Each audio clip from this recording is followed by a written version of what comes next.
La multiplication des pains.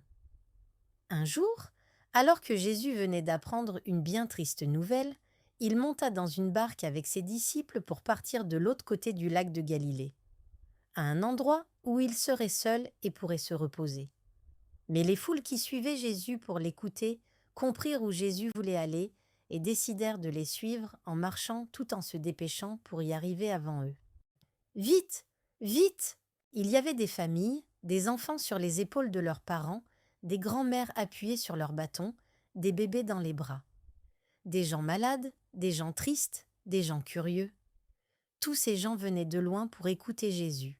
Quand Jésus accosta et descendit de la barque, il vit cette foule et fut rempli de tendresse. Elle était comme un troupeau sans berger. Alors Jésus s'assit avec eux et prit le temps de leur parler de Dieu, de la paix, de l'amour, du pardon et de la repentance.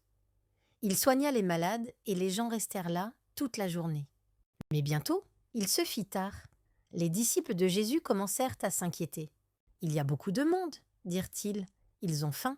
Il faudrait les renvoyer pour qu'ils puissent aller chercher à manger dans les villages. » Mais Jésus répondit « Donnez-leur vous-même à manger. » Les disciples furent surpris. « Mais nous n'avons rien, sauf 5 pains et 2 poissons apportés par un petit garçon. » Ce garçon, tout timide, avait entendu les disciples, et il avait voulu partager ce qu'il avait, même si ce n'était pas beaucoup. Jésus regarda le panier avec douceur. Il prit les pains et les poissons, leva les yeux au ciel et remercia Dieu pour ce repas. Puis, il commença à donner les pains et les poissons aux disciples. Eux les donnèrent à la foule. Et quelque chose de merveilleux arriva. Les 5 pains et les 2 poissons se transformèrent en beaucoup de pains et de poissons. Et il y en avait pour tout le monde à volonté. Waouh! Les petits et les grands mangèrent jusqu'à ce qu'ils n'aient plus faim.